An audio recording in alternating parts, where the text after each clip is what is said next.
Good morning to you all. Good morning, William. Morning. I'm sure you will agree that the beginning music was a very eloquent introduction to my guest today, who is William Shearing.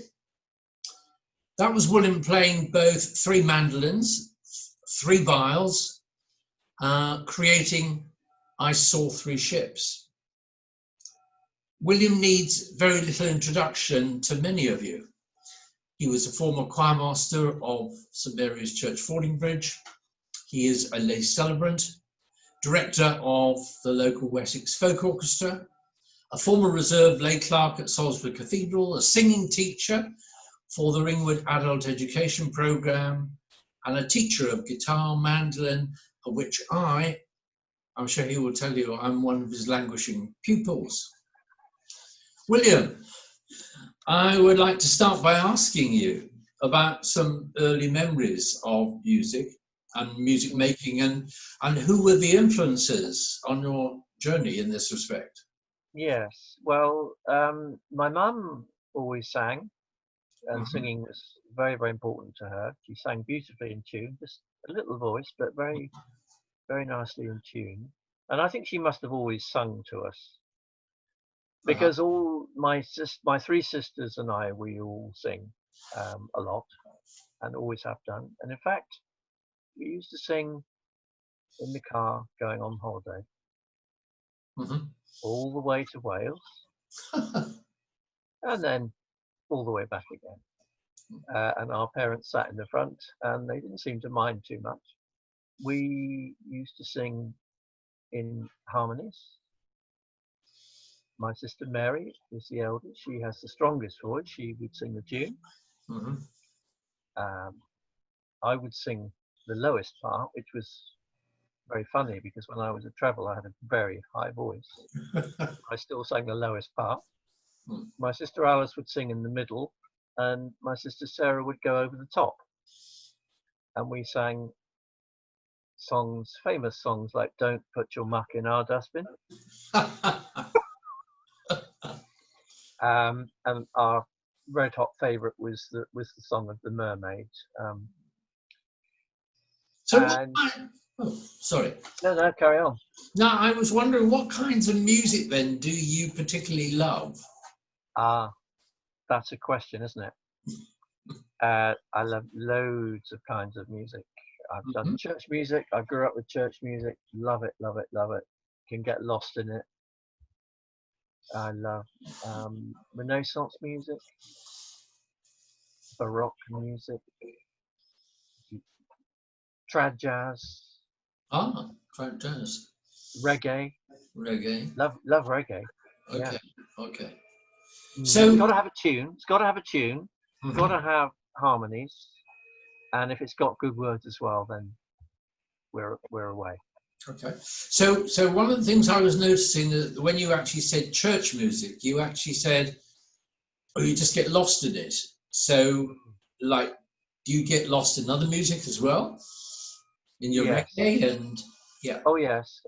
I can be moved to tears very, very easily by a beautiful chord, a balanced, tuned chord, a chord shift.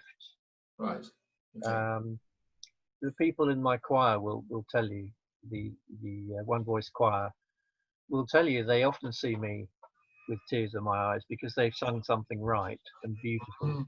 Yeah. So any kind of music can be moving for me. Right. Okay. And how many instruments do you actually play? Yeah. Oh dear.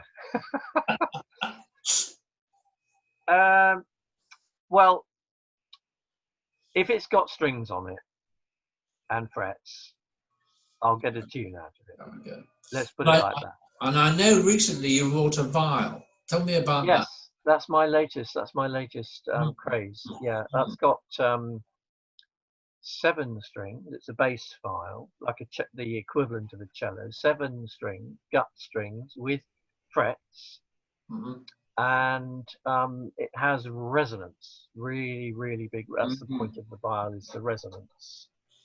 It's more for early music. Renaissance or Baroque, Mm. early Baroque. You can say it's a very, very ancient or very old instrument, isn't it? Yeah, yeah, it had a couple of hundred years of being the top dog string instrument, really.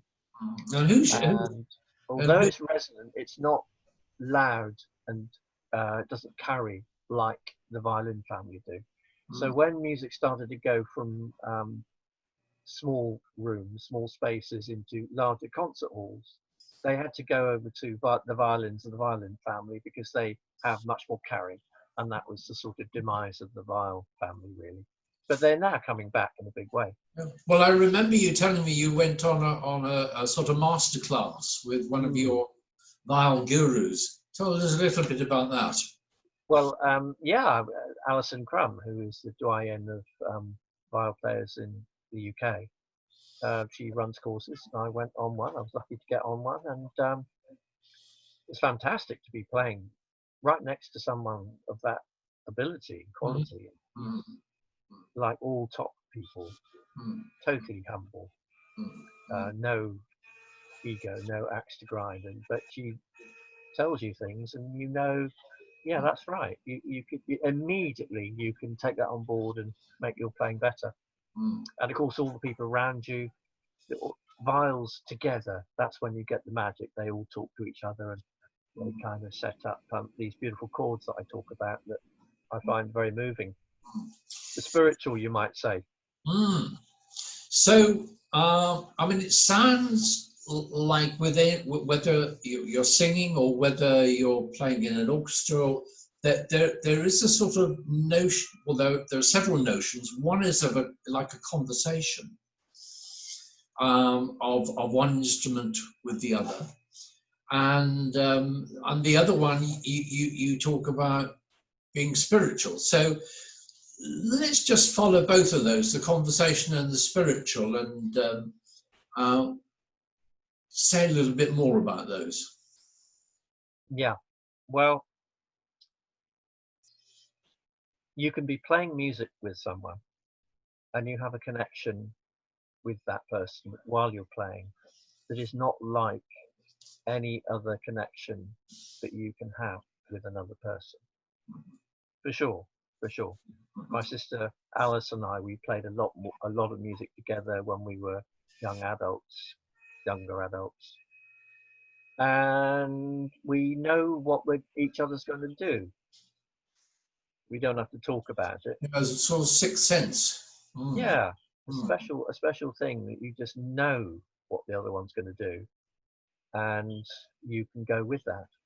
mm, I don't know any other way of mm, any other way of being able to do that. But mm, music is when you play together with someone a lot, a mm, lot. You have to play a lot together. Or actually, sometimes it just happens. mm, mm, Sometimes you can be playing with someone for the first time, and you have an instant connection. I don't know how that works, but it's all to do with music. Yeah. Spiritually, it is the thing that moves me is music. mm, You know, so if I go, I'm sorry to say this, but if I go to a church service, it's the music mm. that moves me. Why It's are you not sorry? it's not the words. You know, I mean that's not quite true. Some of the words have a power and a beauty, but the music is the thing that makes me feel slightly transcendent. Could Yeah, we say? yeah, yeah, I don't know. I don't know transcending to where exactly, but yeah. certainly Well, it takes you beyond the here and the now, just it, beyond that moment. It's like it transports you somewhere. yes, that's Mm, exactly what it does. Quite mm, right. mm, Yeah. mm, Mm. mm. So, just tell me a little bit about some highlights in your musical career. It's like what really sticks in your memory as you, oh, that was a wow. Yeah. There's loads. Played on a shelf once. We sat on a shelf. We went to play somewhere, the little folk band, and there wasn't any space in the room except on a sort of big kind of shelf place. So we we went and sat on there and played. I'll never forget that. I remember when I was at school, Bishop School, we had a very inspirational music teacher, Mr. Woodward, and he took the choir to France on tour. They still go Bishop School Choir and do that now. And we used to sing Ave Verum by William Byrd. It was a piece we did quite a lot. Yeah. So anyway, we're in the concert. We're in the concert in the French big church, big audience. We come out of our seats, we line up ready to sing, and he says, Mr. Woodward says to us, Ave Verum. We think, okay, that's fine. We haven't got Ave Verum. We didn't have the music for it, but we just sang it anyway. They just sang it. Wow. Yeah. And we hadn't learnt it by ear, by memory, but we just sang it, because we were there in the concert, so we better sing it. I'll never forget that. That gave me I've got more confidence when I'm doing music than anything else. And I give a lot of that to Mr. Woodward, because he did sort of, another time when I was a sixth former, he got a few of us in to play at a party in a posh house north of Salisbury on a Saturday night. And he asked us the previous week, he said, can you play Saturday night in a posh house party, background music? Yeah, fine. When's the rehearsal? He said, well, come in Saturday morning. So we all came in Saturday, there were 5 or 6 of us, and there was a great stack of music like that. And he said, right, we'll start at the top. If we can get through page 1, it goes on the yes pile. If we don't get through page 1, it goes on the no pile. Okay. So we started, I was playing the cello at this point, or singing, a bit of both. We started off, we played through the first page. If we got through that, it went on the yes pile. And if we couldn't get through page 1, it went on the no pile.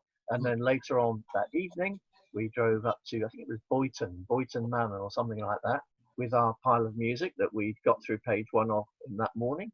And we just sat in the corner and played it. Amazing. So we were just reading it all. Yeah. And that's gives you tremendous confidence. That's pretty empowering, really, stuff. It's very empowering. Yeah. Okay. I'm driving a van at the moment, and I'm finding it much more difficult than just playing through a great heap of music, I must say. Yeah. William, if you had one piece of music, you only had one. We can't do Desert Islanders. I'd love to do Desert Islanders with you. I think that would be, then we might sort of get some folk and jazz and your classical music, or a rich treasure house there, I'm sure. Yeah. If you had one piece of music, and this is impossible to answer, to take to a desert island, what would it be? Oh, it's actually not impossible to answer. No, because I would take Talas's Feminalium, the 40-part motet. Aha. Yeah, because I've got a full score of that, all 40 parts. The pages are way too big to go on the screen. All 40 parts, eight 5-part choirs. And miraculously, that score would be washed up with me on the desert island. Wow, you're allowed one luxury. Yeah, that's right. That would be it. And I could sing I couldn't sing the soprano part. I'd have to sing them down an octave. But that would keep me busy for quite a long time. So it's hard.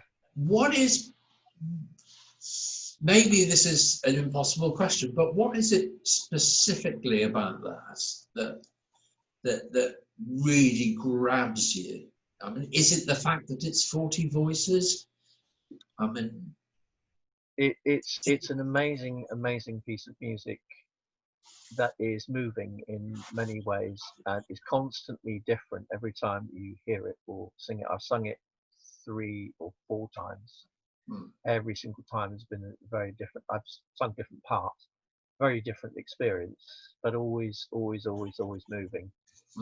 One time I sang the alto line in choir 1 or 2, whichever choir starts the whole piece off. And it was recorded. Unfortunately, they hadn't had a chance to really place the mics, you know, and practice with the voices. The one of the mics was very close to the alto 1 part that I was singing.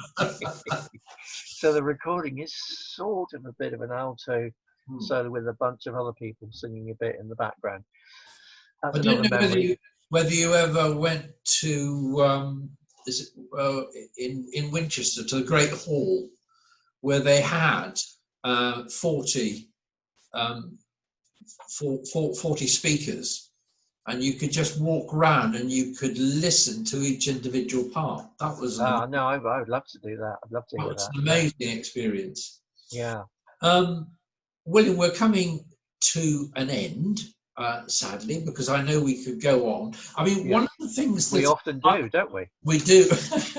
One of the things I remember particularly, which I loved, was when you used to play in the soothing flute in St Mary's. That kind of combination of light violin and then you have clarinet? Was that and a violin? You had a violin. Have a clarinet? No, we had flute. We had flute. We had recorders. I played the mandolins, of course. That's right. Yeah, we had a cello for a while. As a sort of adjunct to worship. I mean, it was lovely. Yeah. Yeah, I think there's. I think it's a shame. Yep. I think it's a shame that doesn't happen. Maybe we shall hear you again. Anyway, well, William, thank you so much for sharing your journey in music, and I look forward to my next lesson. Absolutely. Take care. Christmas music. All right. Bye-bye.